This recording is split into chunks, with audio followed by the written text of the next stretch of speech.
Has Ohio Governor Mike DeWine actually considered some different options in the case that former President Trump is reelected and J.D. Vance is forced to become the vice president?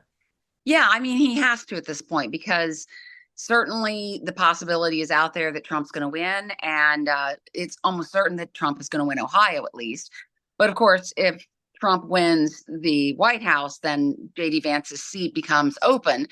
And DeWine has said that there are a couple of people who've reached out to him. He has a lot to consider there. He really says he wants to consider somebody who can win the seat again, that, whoever gets appointed has to eventually campaign and win the seat. And so he wants to find somebody who would be able to do that. And so while there have been a lot of names tossed around, the question would be who would be the person who would be most likely to win in a state, depending on how big the victory is for Donald Trump and what comes up here on Tuesday, or at least what we expect. And so that's kind of, I think, the next step, the thought of where that's going. And in my experience, with the exception of local politics, there really is never someone who's appointed that ends up becoming very popular in terms of statewide or national politics. And so, is there really an opportunity for there to be someone that voters will actually vote for after the appointment term ends? Oh, I think so. I mean, certainly the idea would be, I think, to appoint somebody who could raise enough money to run for Senate, because that's obviously a big part of this. It takes a lot of money. It seems like every U.S. Senate race is more expensive than the last in Ohio and around the country.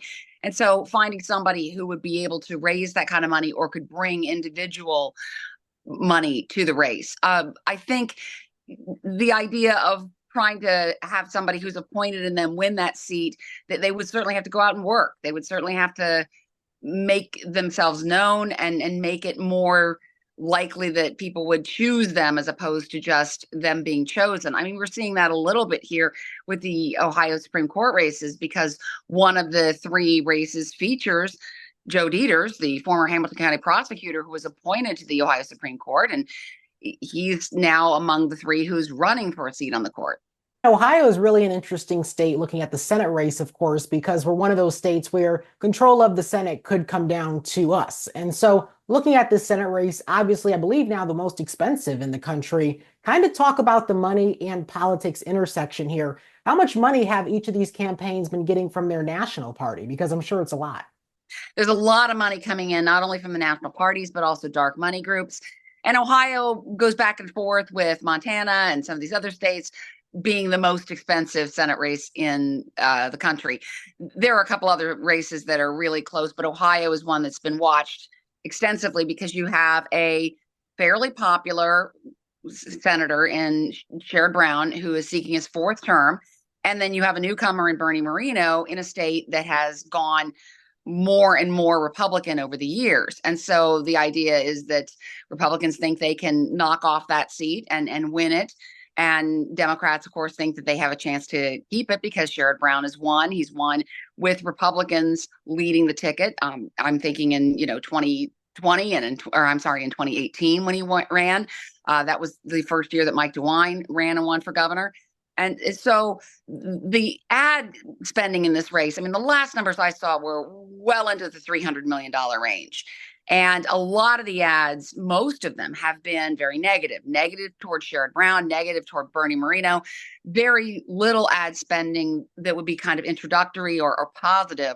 A lot of it just against the other guy. And, people say they don't like that kind of advertising, but it must work if they're spending this much money to make it happen. Yeah, and that's what's interesting because you will sometimes hear voters say that's one of the things that bugs them about the ads is just one, just how often they show up, but then two, the tone, which really matters if you're trying to sell someone on something. But here in Ohio, yeah, I mean, this Senate race, a lot of these ads have not exactly been, here's what I'm going to do, but this is why you shouldn't vote for the other guy. And this is something that's interesting because you're seeing that there is that kind of feeling with a lot of Republicans in the state that they could win with Bernie Moreno. But in terms of candidacy, he's not really a familiar face in terms of politics. Right. And the race is really close, whereas the race between Trump and Harris is not particularly close, according to polls in Ohio. Now, polls have been wrong before. I don't like to look at polls for specific answers. I like to look at them for trends. But the Brown Moreno race has been close all along. Brown is expected to potentially bring in ticket splitters, people who would vote for Trump and then vote for him. In Ohio, the Senate races, the last two Senate races in 2022 and this year, have been just have attracted an awful lot of people. I mean, you might remember in 2022 there was a 7-way race for the Republican primary, and this year there was a three-way race. Marino actually filed paperwork to run in 2022 and then stepped aside. And of course, he was one of the three who ran and won with Trump's endorsement. That Trump endorsement, though, was the really big key, both in 2022 for J.D. Vance and for him in 2024. And so while Marino isn't that well known, he's certainly tying himself very closely with Trump. I mean, his bus has Trump's face on it. He talks in all of his ads about being Trump endorsed. The latest ad that I saw has Trump actually doing the voiceover, talking about how he knows Bernie Marino. So I think Marino's really counting more on the connection with Trump than anything else to make sure that voters know who he is rather than specifically on anything beyond that. I mean, when one of my colleagues, Sarah Donaldson, asked him if he had any differences with Trump on any major policy issues, he said no.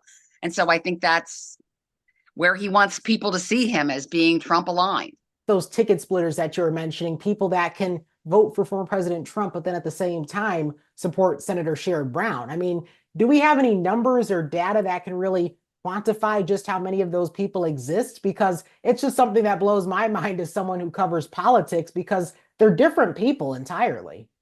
Yeah, and I think Sherrod Brown has long had a way of trying to reach blue collar voters and voters in specifically two areas that I'm going to be watching: your area in Toledo and also the area around Youngstown, because those are areas that Sherrod Brown has gotten in previous years, but also areas where Trump has won. And so Brown has really campaigned as a populist kind of and reaching out to voters, talking about his common phrases, the dignity of work.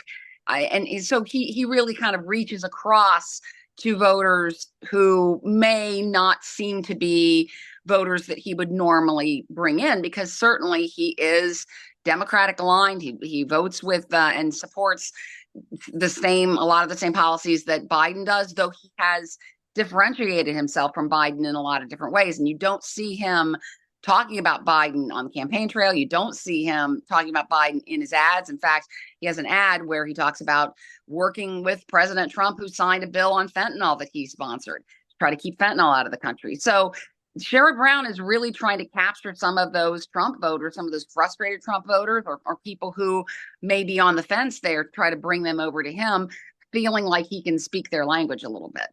And I'm glad you brought up that ad in particular, because that was one of those ads where I definitely see he's trying to reach out to those Trump supporters and get them under his umbrella as well. And that is what's kind of becoming a thing with a lot of Democrats. They're trying to talk more about immigration because they're starting to see in polls that's coming up as an issue for them. So exactly how will Ohio Democrats really ride the wave of immigration this election season if we're moving into the next few election cycles? Well, I think it's become, like you said, it's become an issue. Even though Ohio is not a border state, it's still an issue that certainly Republicans have pushed forward. But Republicans have also pushed forward issues that have been winners for them that have not been winners with the public necessarily. Abortion is a big one. I mean, that's been an issue that's been a big winner for Democrats. And so a lot of Democrats have been talking up reproductive rights.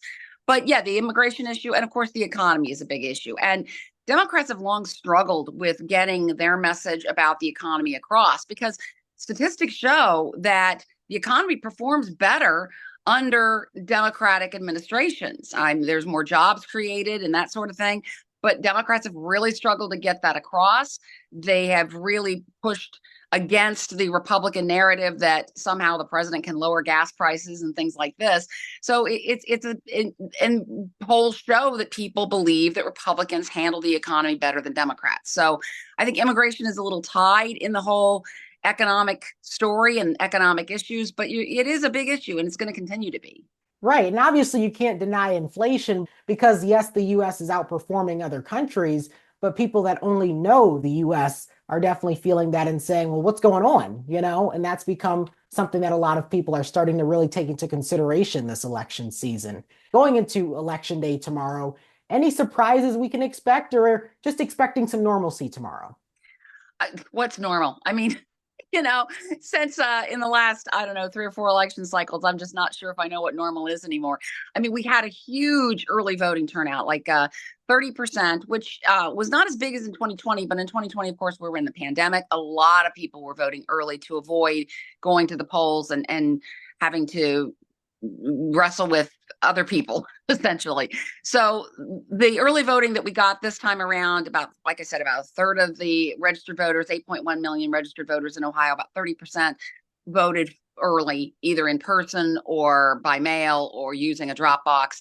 So one I think is one of the things I'm going to be watching is you've got more in the early voting Republican affiliated voters voting early than Democratic affiliated voters, which is unusual. I think the conventional wisdom is that Democrats use early voting more than Republicans. Well, that has not been the case this time around. So that's something to watch to see if Republicans will still turn out on election day, or if Republicans just voted early and then did not, they'd already voted, so to speak. So that's something to watch. Obviously, the urban areas, the 3 big cities are places to watch for Democrats. If turnout is low in those areas, it does not spell good things for Democrats.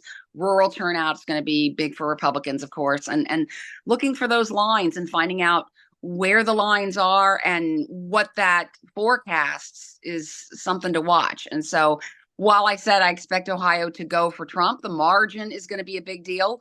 How much he won Ohio by 8 points in 2016 and 2020. Will it be 8 points this time? Will it be some other number? Could it be even closer than that? That's something to watch. And whether it's closer, that will kind of indicate whether Sherrod Brown could pull this out because of that ticket splitting thing. And also one other thing, watching the women vote, watching the exit Yes. polls and seeing how many women vote. There's a huge gender gap between Trump and Harris. And so seeing how many women turned out versus men and the percentages there could be really interesting.